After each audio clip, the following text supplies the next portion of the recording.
Hello and welcome to Astrology with Zeke. This will be my fifth episode on historical figures, and today we're going to be doing Leonardo da Vinci. So, of course, a man like Leonardo da Vinci does not need any introduction. I am sure just about everyone has, at a minimum, heard his name and knows he painted the Mona Lisa. So we won't dwell too much on his accomplishments. However, he was also a deeply fascinating Renaissance man in that beyond his paintings, he uncovered a lot of techniques that made his paintings appear lifelike. He fully understood how light and how light works, especially when reflecting on the body, works. So that made his paintings seem all the more realistic. He was also a very scientific person. The crazy inventor guy who never actually was able to invent stuff. Most stuff stayed in idea land because unfortunately the technology wasn't up to where it needed to be to make his, dreams become a reality. But he was also deeply fascinated with anatomy and the body, and has a whole bunch of sketchbooks if you really want to go do your own research in how the body works, functions, looks like, which also further enhanced his art. So, with all that out of the way, let's go ahead and dig into Leonardo's chart. All right, so first off the bat, certainly to no surprise to me, Leonardo da Vinci is a Sagittarius rising.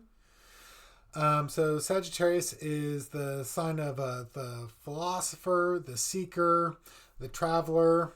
They also tend to have a spiritual bent to them. They're quite fun to be around, but they always have to be on the move. They might not seem to have a whole lot of staying power, but they're the kind of person who's the eternal optimist. When we move on to his chart ruler, Jupiter, we will see that it is in the third house in Pisces and conjunct his moon. So he is a Pisces moon.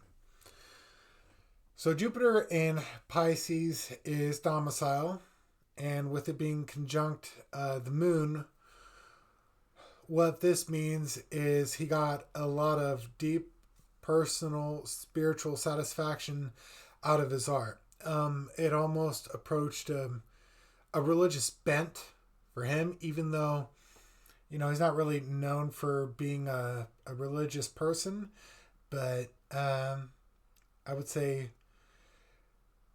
he was a humanist from a philosophical point of view.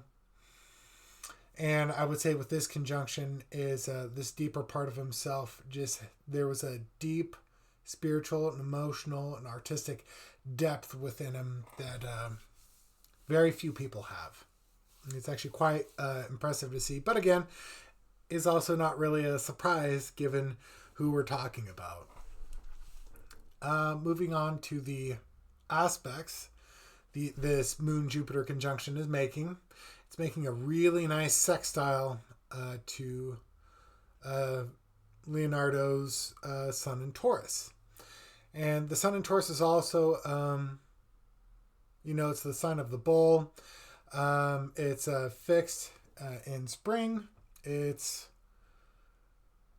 beyond just being about stability and material success and wealth. It also has a lot to do, at least when positively aspected, with producing beauty and pleasure, as Taurus is ruled by Venus, the planet of love and pleasure.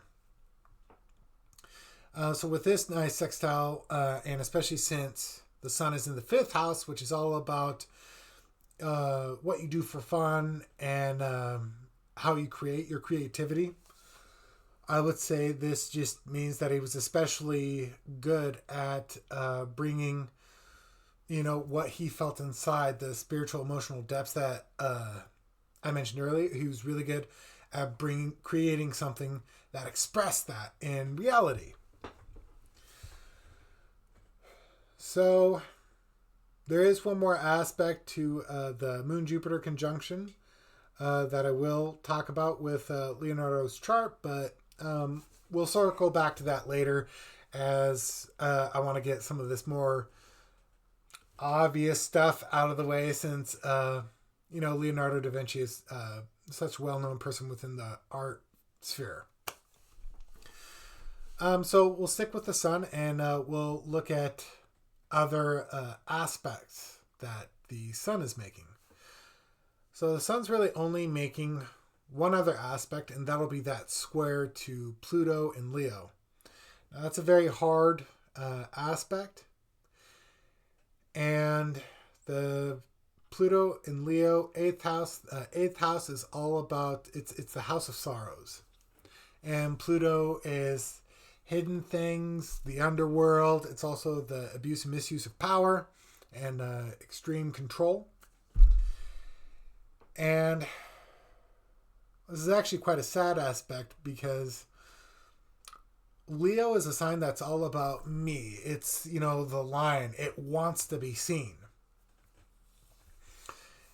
And with Pluto, and given that this is in the 8th house, what this tells me is he felt a deep need to hide himself, his true self. He did not feel safe or comfortable with fully expressing his true self, at least in his waking life, in his public day-to-day life.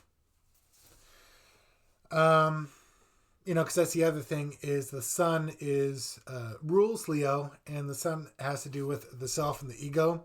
So given this square, I think there was a lot of aspects about his true self that he just not only kept private, but went out of his way to hide from the world. It wasn't so much that he just preferred being private. I think he felt like he had to be, at least with his private life. And that's the thing too, is if you look at him, try to look at his history, it's really difficult to find personal details about him. So this formation actually makes a lot of sense. And you know what? Since we are on the topic of hiding himself, the other thing that is highly debated about Leonardo da Vinci is his sexuality. There are a lot of rumors that he was gay. In fact, actually, when he was a younger man, he and 2 other men were brought up on charges of sodomy, were accused of buying a known male prostitute. These charges were dismissed due to a lack of evidence. So he lucked out in that regard. But this placement of Uranus in the 8th house, which beyond just the house of sorrows is also has to do with sexuality as well. And Uranus is the planet of extremes and eccentricities, things that aren't quote unquote normal or usual. This kind of confirms the rumors that he was gay. And it makes sense when you look at the other planet in the 8th house being Pluto, him having this need to hide it, feeling like he has to hide himself. That's what this is telling me. This is further confirmed for me when we look at his Uranus is also squaring Saturn in Libra, 10th house, which the 10th house is also about your public life, your public facing life. And Saturn is a planet of restriction.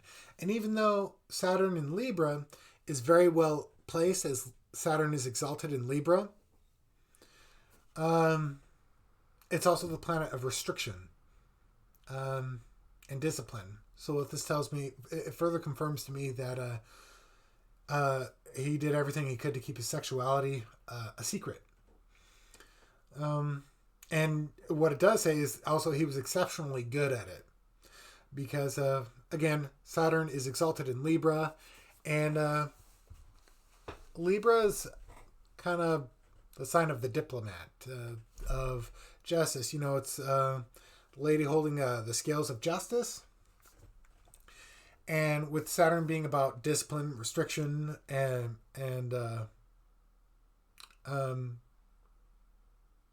control, I would say that he was just an incredibly self-disciplined person with how he presented himself to the public. Okay, now, with those aspects out of the way, I want to circle back to the other aspect I was talking about with the Moon-Jupiter conjunction. So the aspect we got involves the Pluto 8th house, Neptune in Libra, and it's forming what's called a Yod, or a finger of God, which is an extremely stressful aspect, and it's pointing at that Jupiter-Moon conjunction. So, to my mind, what this means is it's a sextile, which is technically a harmonious aspect. So, again, Pluto is a sign of hidden things, underworld, and Neptune's about dissolving boundaries and illusions, deception. So, what this tells me is he felt the need to lie and hide his true self, and which was pushing him to find a new way to express these true things about himself, which I think he did successfully through his art. Because he's world famous and renowned for all of his art, for his contribution to the Renaissance period, and even further with his contributions to science, to technology. It's just truly fascinating. But when you're that kind of intelligent, where you're leagues beyond people around you, it's a very lonely life, because you don't really have any contemporaries to really talk to who are at your level. So I think that's what this is saying, is it forced him to find a different way to express himself in ways that wouldn't completely go over other people's heads. Because I think a lot of people can look at paintings and really good artwork and appreciate the symbols and the beauty within it without having to rationalize a lot of it. You don't have to be an incredibly intelligent person to appreciate a beautiful work of art. So, we got that out of the way. The other thing that I really want to talk about, because one thing that really struck me as odd, is Leonardo da Vinci has Saturn in the 10th house, which typically that would mean he'd be a very dependable person. However, he had a reputation amongst his patrons for being highly unreliable and not finishing projects. So I found this very odd. And lo and behold, wouldn't you know it, the ruler of his midheaven, the cusp of the 10th house, which is in Virgo, is in a sign it doesn't really like. Mercury is in Aries. So, what does that mean? It means Aries is the sign of the warrior, but it's also a fire sign. So, while it might be highly creative and really good at creating things, it also doesn't have a whole lot of staying power. So it kind of moves on and on and on to next project, next project, next project. It just, for whatever reason, that placement just has a very hard time with staying on topic. Now, what's interesting is with this opposition to the Saturn in Libra, is you got that seesaw effect, that push-pull effect going on. And given that the midheaven is in Virgo, which is, all about the high attention to detail, almost in some cases to a ridiculous amount. What I say is that it's not so much that he was unreliable. I would say it more has to do with he had a serious need to present his work in a way that he could be happy with. He wasn't the kind of person who could just finish work because somebody paid him and he felt obligated to finish the work. No, it had to be done, and it had to be done right.